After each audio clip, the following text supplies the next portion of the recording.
गणतंत्र दिवस की शुभकामनाओं के साथ बरहज में राजनगर स्थित रामविलास प्रजापति के निवास स्थान पर झंडारोहण का कार्यक्रम किया गया था, जिसमें मुख्य अतिथि काशीनाथ कुशवाहा रहे और अन्य मेहमानों में कांग्रेस के अनिल निषाद, सपा के व्यास यादव, 17 पिछड़ी जाति के कटेश्वर राजभर एवं विजय निषाद तथा फूलन सेना के राजेश निषाद मंच की शोभा बढ़ाते हुए समाज सेवी छेदी प्रसाद भी मौजूद रहे। पत्रकार गणों में सत्यप्रकाश पांडे, पवन पांडे, भगवान उपाध्याय, रामलखन सहानी, अंजनी उपाध्याय, प्रदीप चौरसिया, जितेंद्र भारत, श्रवण कुमार गुप्ता, काली देव तिवारी, जी जेवरिया से, उमेश चंद्र कुशवाहा, त्रिभुवन पांडे, विनय मिश्र, विजय कुमार यादव, ब्रजेश कुमार जायसवाल, जेपी श्रीवास्तव, इन सभी माननीय पत्रकार गणों को अंग वस्त्र एवं फूल माला से सम्मानित किया गया और डायरी भी प्रदान की गई। बरहज रेलवे स्टेशन रोड स्थित यूनियन बैंक में भी समाज सेवी श्री प्रकाश पाल द्वारा झंडारोहण करते हुए झंडे को सलामी दी गई। इस खास अवसर पर इनके सभी सहयोगी गण उनके साथ मौजूद रहे। कार्यक्रम के अंत में अन्य लोगों में आनंद यादव, आशुतोष शाह, बाबूराम प्रजापति, संजय प्रजापति, भगत सिंह प्रजापति, कमलेश शुक्ल इत्यादि लोग भी इस कार्यक्रम की शोभा बढ़ाने हेतु शामिल रहे। इसी क्रम में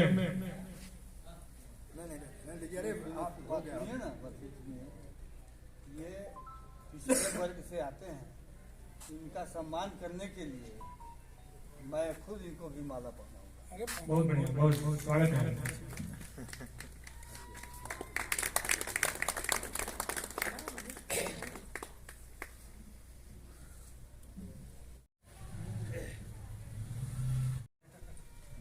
जैसा कि प्रजापति जी ने निर्णय लिया था कि विविध क्षेत्रों में उत्कृष्ट योगदान देने वाले दो महान विभूतियों का आज सम्मान समारोह आयोजित होगा। उसमें चाहे समाज सेवा का, जिन्होंने वास्तव में समाज सेवा के क्षेत्र में जो अपनी पहचान बनाई है, जिन्होंने अपने जीवन के एक एक पल को समाज सेवा में लगाया है, काशीनाथ कुशवाहा जी ईमानदारी और समाज सेवा का जो इन्होंने उदाहरण छेदी प्रसाद को भी आज अंग वस्त्र देकर के छेदी प्रसाद और काशीनाथ कुशवाहा जी का सम्मान होना है। इस 73वें गणतंत्र दिवस के अवसर पे हम लोग के बीच में हम लोग के गार्जियन स्वरूप इन्होंने अपने जीवन को नैतिक मूल्यों और जिन सिद्धांतों से इन्होंने अपना पूरा जीवन गुजारा है, बरहज की जनता एक एक व्यक्ति के लिए तुरंत चल पड़ने वाले काशीनाथ कुशवाहा जी हम लोग के बीच में हैं। इनका सम्मान करने का निर्णय लिया गया है। अब हम चाहेंगे कार्यक्रम के संयोजक, अवकाश प्राप्त शिक्षक, प्रजापति महासंघ के प्रदेश अध्यक्ष एवं हम लोगों के गार्जियन रामविलास प्रजापति जी से हम चाहेंगे कि दो शब्द ऐसे अवसर पे व्यक्त करें। हम लोग के गार्जियन स्वरूप रामविलास प्रजापति। आप सभी सम्मानित जनों के प्रति मैं हार्दिक आभार व्यक्त कर रहा हूँ। बोलना नहीं चाहता था, इस तबीयत गड़बड़ चल रही है, लेकिन काशीनाथ जी को देख करके मेरे मन में एक थोड़ी सी ऊर्जा आ गई। मैं सोचा कि दो शब्द आपके लिए मैं जरूर रखूं। काशीनाथ जी एक ऐसे व्यक्तित्व हैं। मैं अभी विद्यार्थी जीवन में था, पढ़ रहा था, तो इनका ललका झंडा और मोटका डंडा पूरे जवार में प्रसिद्ध था। और ललका झंडा मोटका डंडा लेकर के हम लोग के गार्जियन के रूप में गांव में जाते थे। आपके साथ कैलाश पहाड़ी जी। कैलाश पहाड़ी का नाम मैंने इसलिए लिया कि मेरे जहन में कैलाश पहाड़ी का वह नाम और व्यक्तित्व आ रहा है जिस व्यक्ति को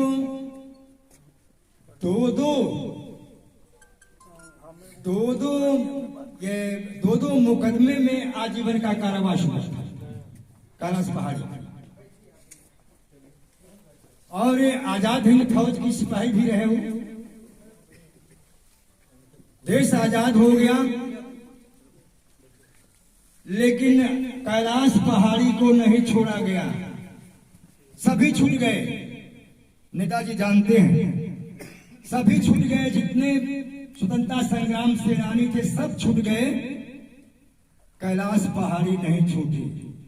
इसलिए कैलाश पहाड़ी को नहीं छोड़ा गया कि ब्रिटिश हुकूमत कैलाश पहाड़ी को सबसे दुर्दांत अपराधी मानती, उनको नहीं छोड़ा गया। लेकिन कांग्रेस के नेताओं ने, कांग्रेस के नेता अधिकतर आप जानते हैं कि शुरुआती दौर में सारे लोग करीब करीब सब वकील थे कांग्रेस में, और जो वकील थे वही कांग्रेसी थे, वही पत्रकार थे। उन लोगों ने पैरवी करके और अपने नेताओं से कह करके, क्योंकि अपने देश में आजादी मिल गई थी और हम आजाद हो गए थे। सन 1952 में चुनाव हो गया था, हमारा प्रधानमंत्री बन गया, हमारा मंत्री बन गया, सब अब कुछ हमारा हो गया। तो उन लोगों से प्रयास करके और उनको कैलाश पहाड़ी जी को छुड़ाया गया और वो छूट करके फिर अपने घर पर आए। मैं उनके संदर्भ में दो घटना मैं बताना चाहता हूं आपको। अब आ गया तो थोड़ा सा बता ही दिया जाए, क्योंकि उनके विषय में बहुत कम बताया जाता है, लोग बता नहीं पाते। आप सुने होंगे शाहजहां ट्रेन डकैती कांड, बहुत सारे साथी सुने शाहजहां ट्रेन डकैती कांड के विषय, जो गोरखपुर के आगे है शाहजहां। और उस शाहजहां में ज्यादा विस्तार हो रही है। शाहजहां गांव के सारे लोग लाठी भाला लेकर के चले आए। अब बताइए 11 गो आदमी, अब पूरा गांव चलाया यह जान करके कि ये डकैत है। अब ये लोग सोचे कि भाई बड़ा गड़बड़ हुआ है, तो पब्लिक के सामने तो हम लोग खत्म हो जाएंगे सबके सब। तो आगे बढ़ करके इनका जीवन सादगीपूर्ण एवं सिद्धांतों पे रहा। आज अखिल भारतीय कुम्भकार महासंघ के प्रदेश अध्यक्ष द्वारा अंगवस्त्र देकर के सम्मानित किया जा रहा है। भाई अमन सब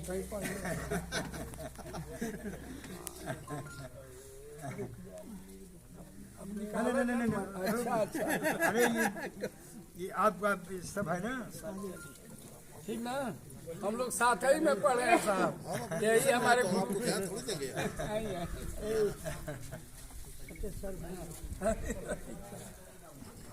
धन्यवाद धन्यवाद।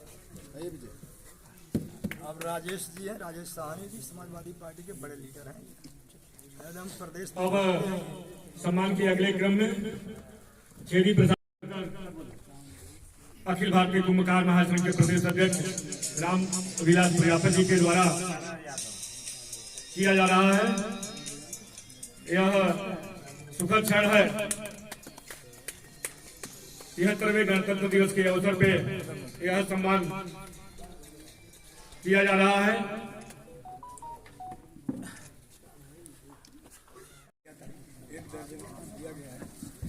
जो बाहरी साथी हैं, पत्रकार साथी, उनको तो अवश्य मिल जाना चाहिए। सर थोड़ा सा सर घुमा दीजिएगा इधर। राम विलास प्रजापति के द्वारा मदार्पण और अमित रेखा के ही सलेमपुर के प्रभारी हैं अशफाक अंसारी जी। विजय सम्मान के क्रम में भरत के प्रभारी हैं जल्दी भेजा, आज वो भेजा। और प्रजापति जी की खबर जो है डेली लगा। विजय यादव जी के बाद विनय मिश्रा जी यहाँ डायरी देकर सम्मान करते हुए कुंभकार महासंघ के प्रदेश अध्यक्ष। लेकिन इनके कार्यों की गुणगान हम बतावें तो वर्तमान प्रधानमंत्री नरेंद्र मोदी जी के कई कॉन्फ्रेंस यह गुजरात में कर चुके हैं। भाई रामलखन जी डायरी देकर सम्मान करते हुए रामविलास प्रजापति जी। इसी क्रम में भगवान उपाध्याय जी आवे जो दैनिक भास्कर के बरहत के प्रभारी हैं। दैनिक भास्कर से भगवान उपाध्याय जी। इसके बाद इनका माल्यार्पण और डायरी देकर सम्मान करते हुए कुंभकार संघ के प्रदेश अध्यक्ष रामविलास प्रजापति जी संपादक जी का सम्मान कर रहे हैं। भाई अंजलि उपाध्याय जी का यह सम्मान का सुखद क्षण। सबके भुला जितेंद्र भारत जी का सम्मान माल्यार्पण कर सम्मान करते हुए रामविलास प्रजापति जी जो लोक भारती के बरहत के ब्यूरो प्रभारी हैं। भाई जितेंद्र भारत जी। चलिए बहुत बहुत धन्यवाद आप सभी। अच्छा लगा यह सम्मान का क्रम।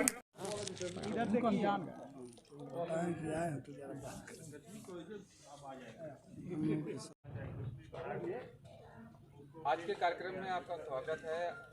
आज किस प्रकार का कार्यक्रम किया गया था, इस कार्यक्रम का उद्देश्य क्या था? आप सभी लोगों को बहुत बहुत धन्यवाद। देखिए आज का कार्यक्रम जो था हमारा ख़ास तौर से ये था, ये हमारे दिमाग में बात आई थी कि ये हमारे समाज के ये हमारे नगर के और ग्रामीण अंचल के जो हमारे वृद्ध लोग हैं जो समाज सेवी और राजनीतिक कार्यकर्ता के रूप में बहुत पुराने काम करते आ रहे हैं, तो उनको हम सम्मानित करें इस गणतंत्र दिवस के अवसर पर। ये मेरा मकसद था। इसीलिए ये कार्यक्रम अखिल भारतीय प्रजापति कुंभकार महासंघ के द्वारा आयोजित किया गया था। मैं रामविलास प्रजापति इस महासंघ का अखिल भारतीय प्रजापति कुंभकार महासंघ का उत्तर प्रदेश का पूर्वांचल का अध्यक्ष हूँ। आप प्रदेश के प्रजापति समाज में आपकी अच्छी पकड़ है, फिर भी राजनीतिक पार्टियां आपके लिए कुछ नहीं कर पा रही हैं। देखिए हम तो प्रयास कर रहे हैं। हमारी जनसंख्या उत्तर प्रदेश में 4% है और इस हिसाब से 403 सीटों में 16 सीट बनती है, तो 16 सीटों पर कुम्हारों को लड़ाया जाना चाहिए। तो हमने डिमांड किया है सारी राजनीतिक पार्टियों से और मुख्य रूप से समाजवादी पार्टी से मैंने आग्रह किया है। भारतीय जनता पार्टी हो चाहे कोई भी पार्टी जो बसपा हो, हम सारी पार्टियों से निवेदन किए हैं कि हमको हमारी जनसंख्या के अनुसार सीट दो। हमको 16 सीट कुम्हारों को चाहिए। और मैं बरहज के लिए भी मैंने दावेदारी ठोकी है कि बरहज से विधान किसी पार्टी के द्वारा आपको कोई नहीं, हमको क्या ऑफर अभी कोई मिला। हमको करोड़पति की खोज हो रही है, अरबपति की खोज की हो रही है। हम गरीब लोगों को कौन पूछ रहा है? किसी पार्टी से आपको फोन आया या किसी से आश्वासन मिला है? आश्वासन हमको मिला है, समाजवादी पार्टी के द्वारा मिला है मुझसे आश्वासन। और ये भी समझ लीजिए भारतीय जनता पार्टी तो मुझको टिकट देगी तब भी मैं उससे नहीं लड़ूंगा, इसलिए कि मैं जानता हूं कि भारतीय जनता पार्टी से हमारा समाज का कुछ होने वाला नहीं है। नीतियां विरोधी हैं हमारी। हमको समाज पार्टी पर आपका विश्वास है? बिल्कुल। समाजवादी पार्टी ये समाजवादी विचारधारा को लेकर के आगे शुरुआती दौर से जनेश्वर मिश्रा से लेकर लोहिया से लेकर के चल रही है। और जितना काम सरकार के द्वारा अखिलेश मुलायम सिंह के सरकार के द्वारा हुआ है वो समाजवादी नीतियों के तहत और कुम्हारों के लिए हुआ है। बहुत सारा काम। अगर समाजवादी पार्टी ने आपको यहाँ से टिकट नहीं दिया तो अगली रणनीति आपकी क्या होगी? देखिए हमारी लड़ाई कोई व्यक्तिगत लड़ाई नहीं है, हमारी लड़ाई समाज की है, हमारी लड़ाई नीतियों की है। टिकट अगर नहीं भी मिलता है तो हम पार्टी छोड़ करके कहीं जाने वाले नहीं हैं। हम समाजवादी विचारधारा को आगे बढ़ाने वाले हैं। हमको मिल जाएगा टिकट तो मैं अपने समाज की आवाज़ को लखनऊ में कम से कम बुलंद करने का मौका तो मुझे मिलेगा, इसलिए मैं चाहता हूँ। अच्छा, जो अन्य 17 जातियों को भी आप लेके चल रहे हैं, 17 जातियों की लड़ाई तो हम लोग चल रहे हैं। कटेश्वर प्रसाद जी हमारे प्रदेश के अध्यक्ष हैं, मैं प्रदेश का उपाध्यक्ष हूँ। किसी प्रकार का अल्टीमेटम देखिए, सरकार की तरफ ये 17 जातियों के लिए भारतीय जनता पार्टी की दोनों सरकारें, केंद्र और प्रदेश की सरकारें, ये केवल आश्वासन देती रह गई, किया कुछ नहीं। अब चुनाव की घोषणा हो गई तो अब क्या करेंगे, इसलिए हमको उनसे कुछ उम्मीद कुछ नहीं है, लेकिन लड़ाई तो हमारी जारी रहेगी।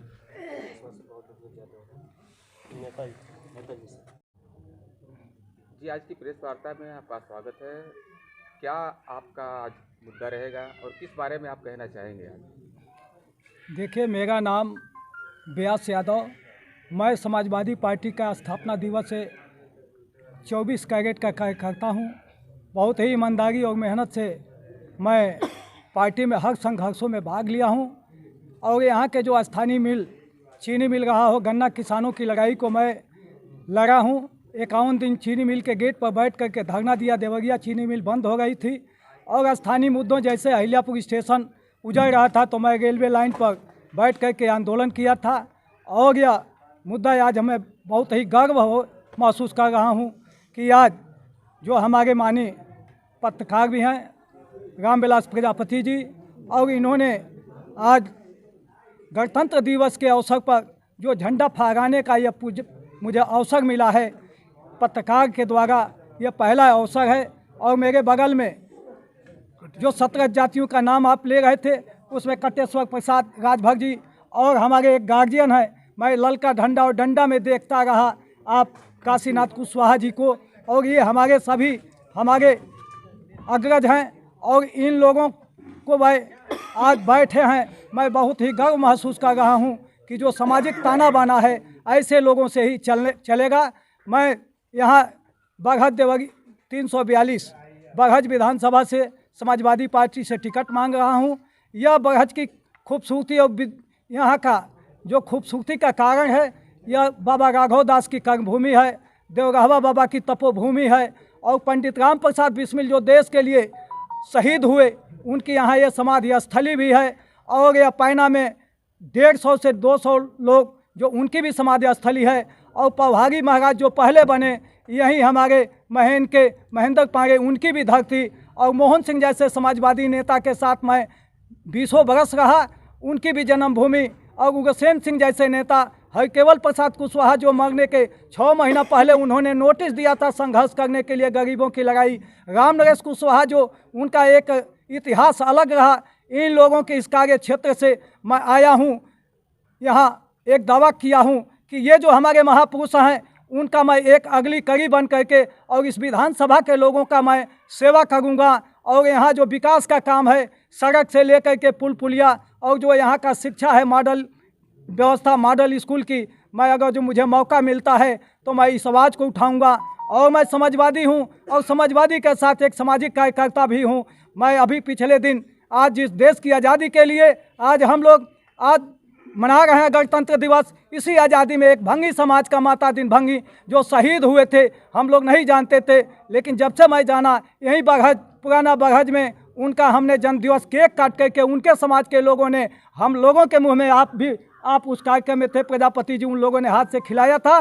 देश में आज राज सत्ता की ज़रूरत है, लेकिन उससे कहीं ज़्यादा ज़रूरत सामाजिक समानता की भी है। तो राज सत्ता के साथ सामाजिक समानता की भी मैं लड़ाई लड़ूंगा, ये मेरा उद्देश्य है। और मैं संघर्ष किया हूँ, लाठी खाया हूँ। मुझे पूरी उम्मीद है कि परम श्रद्धेय माननीय अखिलेश यादव राष्ट्रीय अध्यक्ष जी जो हैं वो मुझको यहाँ से उम्मीदवार बनाएंगे। और जो जनता का समर्थन मिल रहा है, मैं घूम रहा हूँ लगातार क्षेत्र में, सभी जात धर्म के लोग कह रहे हैं कि ब्यास जी किसी तरह से टिकट ले लीजिए, आप चुनाव जीत जाएंगे बम्पर वोटों से। तो मैं गांधी को और लोहिया को आदर्श मानकर, बाबा साहब को आदर्श मानकर, माननीय मुलायम सिंह यादव को नेता मानकर और मोहन सिंह को गुरु मानकर और परम श्रद्धेय माननीय अखिलेश यादव जी को, अब जो इन हमारे डॉक्टर लोहिया और मुलायम सिंह का जो समाजवाद था उसको लेकर के आगे कागवा बढ़ा रहे माननीय अखिलेश यादव जी, उनके कंधे से कंधा मिला करके मैं उनका साथ दूंगा मरते दम तक। और कहीं से अपने नेता को कमज़ोर नहीं होने दूंगा और उस नेता की जहां जरूरत लगेगी पीछे मैं खड़ा रहूंगा, यही मेरा उद्देश्य है। आपकी सरकार बनती है तो चौथे स्तंभ के लिए क्या करेंगे आप? जी, आपकी सरकार बनती है प्रदेश में तो चौथे स्तंभ के लिए क्या करेंगे? देखिए, मैं जा करके सदन में इस बात को आवाज़ उठाऊंगा। नेताजी, अभी आपने बात की थी, दलितों की बात की आपने, बहुत जी। अच्छी बात है, लेकिन ऐसे में हम बात करना चाहते हैं तो सपा पार्टी को क्या चंद्रशेखर जी के साथ में गठबंधन करना चाहिए कि नहीं करना चाहिए? इसके लिए क्या रणनीति रहेगी समाजवादी पार्टी की? देखिए, बात चंद्रशेखर जी के साथ जो है वो बात नेताजी के स्तर की बात है, मैं राष्ट्रीय अध्यक्ष जी की बात है। उन लोगों का वो चाह गए थे, वो तो दे रहे थे सीट, लेकिन पता नहीं कौन सा फ़ोन आया, किस फ़ोन के वजह से वह वहाँ से चले गए। अब उस बारे में वो राष्ट्रीय स्तर की बात है, उस पर मैं नहीं जाना चाहता। तो मेरा नाम ईश्वर चंद विश्वकर्मा है। मैं बरहस 342 विधानसभा क्षेत्र से बहुजन मुक्ति पार्टी का प्रत्याशी हूं और मैं एक युवा प्रत्याशी हूं और मैं ये चाहता हूं कि सभी युवा जो मेरे साथ हों और मेरे क्षेत्र में हों, मेरा साथ दें, मुझे मजबूती से सदन तक पहुंचाएं।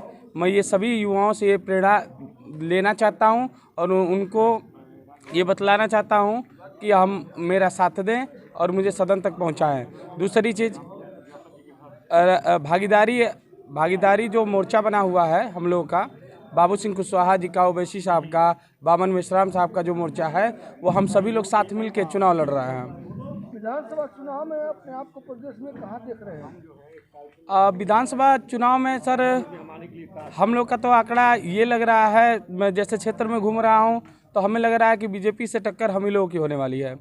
और ये जैसे जो अभी तक की जो चीज़ें हैं वो मीडिया अभी तक उसको आंकड़े को सही तरह से पेश नहीं कर पा रही है। नहीं, आप एक मीडिया पर आरोप लगा रहे हैं कि मीडिया सही तरीके से पेश नहीं कर रही है। जी। क्या मीडिया पेश नहीं करना चाहती है? जैसे मीडिया को ये नहीं लगता है कि अभी दूसरी पार्टियों को, दूसरे लोगों को सत्ता में आने के लिए उसका टीवी चैनलों पे या किसी भी प्रकार से उसका एडवर्टाइजमेंट करना या उसका कवर करना, प्रोग्राम करना, ये कुछ अभी दिखता ही नहीं है। मीडिया के नज़र में आप आते तब तो दिखता है। नहीं सर, मीडिया अच्छा, जब मीडिया के लोगों से आप वार्ता करेंगे, अपनी बात बताएंगे तो उस बात को अवश्य दिखाया जाएगा। अगर अपने घर बताएंगे तो हम क्या दिखाएंगे? तो सर अभी तो मैंने तो देखा कि कोई चैनलों ने हमारे वो बामन मेश्राम साहब को, चाहे बाबू सिंह कुशवाहा को, चाहे ओवैसी जी को बहुत लेट से दिखाया, जबकि दिन रात आपने पहले प्रयास किया होता तो दिखाते। जी। आपने प्रयास तो किया नहीं मीडिया पे आने के लिए। तो सर आरोपित भी कर रहे हैं मीडिया को। नहीं सर, आरोप का मतलब नहीं। अभी आपने कहा जी कि मीडिया हमारे खबरों को नहीं बता रही। जी। बाबू सिंह कुशवाहा जी मंत्री थे जी।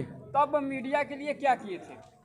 सभी लोग बार बार ये कहते हैं चौथे स्तंभ कहाँ रह गया है, बताइए। सर मेरा मानना ये है कि जो मीडिया चौथा स्तंभ जो है, मैं अगर हमारी भी सरकार बनती है, मैं भी सदन में जाता हूं, तो मीडिया के लिए एक, जैसे हर सेक्टर के लिए एक पेंशन और एक उसकी पोजीशन और एक रुतबा जो होता है, मीडिया के लिए भी ये भी करना जरूरी है। क्योंकि जो मीडिया है वही हमारे दलित, पिछड़े, अल्पसंख्यकों की जो आवाज़ को है वो आगे लेके जाती भी वही है।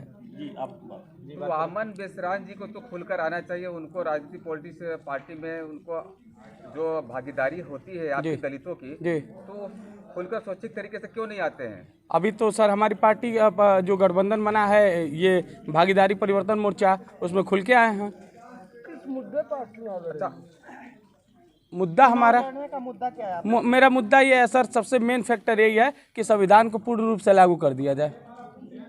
क्या आपके नज़र में अब तक संविधान पूर्ण रूप से लागू नहीं हुआ? नहीं सर, नहीं, मेरे नज़र से संविधान पूर्ण रूप से लागू नहीं हुआ है। क्या बिना संविधान का यह देश चल रहा था? नहीं सर, संविधान तो है, पूर्ण रूप से लागू होना और पूर्ण रूप से आप क्या चाहते हैं? वही तो हम जानना चाहते हैं, आप क्या चाहते हैं? जो धारा 40, 41 और 42 जो है उसको लागू कर दिया जाए। इसमें किसके हित होंगे? इसके सभी वर्गों के, सभी दलित, पिछड़े, अल्पसंख्यक, सभी लोगों का, जो जितने समाज में जो लोग हैं, जितनी जिसकी संख्या है उसकी उतनी हिस्सेदारी मिल जाए। तो ये जितनी भी पार्टियां हैं, दलित की जितनी भी पार्टियां हैं, हम किसी का नाम नहीं लेना चाहते हैं, तो क्यों एक साथ में क्यों नहीं आते हैं? सर मैं बताता, ऐसा नहीं लगता कि भारत सबको एक साथ आना चाहिए? जी, आने में कमी नहीं दिखाते लोग। सर सभी पार्टियों को एक साथ आना चाहिए जो दलित, पिछड़ों और अल्पसंख्यकों की बात करते हैं, लेकिन सर कभी कभी समाज में लोग अपनी रोटी, अपनी सिस्टम को बदलने के लिए लोग ज़्यादा प्रयास करते हैं और समाज का सिस्टम नहीं बदलना चाहते हैं। गांव में जनता के द्वारा यह कहा जा रहा है कि जो नेता हैं उनकी पेंशन बंद कर दी जाएगी, इस पर कहां तक सहमत हैं आप? देखिए सर, जो नेता लोग हैं उनकी पेंशन या किसी जो लोग नहीं है, आप खुद नेता हैं। जी जी आपसे मैं पूछ रहा हूं कि आप क्या कहेंगे सर, इस पे? जनता बार जब बार तक चिल्ला कोई रही है कि चुनाव नेता जीत हमारे के लिए सर, कुछ कर रहे हैं, इनकी पेंशन बंद जब की तक कोई चुनाव जीत के और सवाल यह नहीं है नेताजी की चुनाव जीत कर, नेता सब तो बात हो रही है, उस पर आप नेता में सगुआ होता है सर। अगर आप प्रतिनिधि नहीं बन पाते हैं तो आपको पेंशन कहाँ से मिलेगा? उस चीज पे मैं क्यों बोलूं? जैसे कभी विधानसभा से जीते, कभी सांसद से जीते, दोनों का पेंशन आप लोग लेते हैं, आखिर क्यों? तो बता तो रहा हूँ मैं, मुझे कभी पेंशन नहीं मिला, मुझे प्रतिनिधि बनाइए फिर वो सवाल पूछिए। पेंशन के लिए लड़ रहे हैं या सेवा के लिए लड़ रहे हैं? जी चुनाव पेंशन के लिए लड़ रहे हैं? हाँ मिलता सेवा के लिए लड़ रहे है, हैं? मिलता है। बताइए देखिए आपका कहना है चुनाव सेवा के लिए लड़ रहे हैं या पेंशन के लिए लड़ रहे हैं? मैंने तो ऐसा नहीं कुछ कहा कि मैं पेंशन के लिए आपने नहीं कहा लड़ कि सांसद नहीं, मैं मुद्दे की बात किया, मैं उस विषय पे तब मैं बात करूंगा। मुद्दा तो आपका चलिए ठीक है, धन्यवाद। शुक्ला जी, परसिया जवार में आपने झंडारोहण किया गणतंत्र दिवस के अवसर पर, कैसा लगा आपको? हमें तो बहुत ही अच्छा लगा, गर्व भी हुआ जी। और 26 जनवरी की हार्दिक शुभकामनाएं मैं बरहज विधानसभा को देना चाहता हूँ। हम चाहते हैं बरहज की जनता ऐसे ही चमके सूरज तारों की तरह। जी जी। और इसी पक्ष में आपका और कुछ कहना चाहेंगे? हम लोग लगे हुए हैं, जनसंपर्क कर रहे हैं, देशभक्ति का दिन है आज, राजनीति का कोई दिन है नहीं, जी इसलिए मैं अपने बाड़ी को विराम देता हूँ। जी। जय हिंद, जय भारत।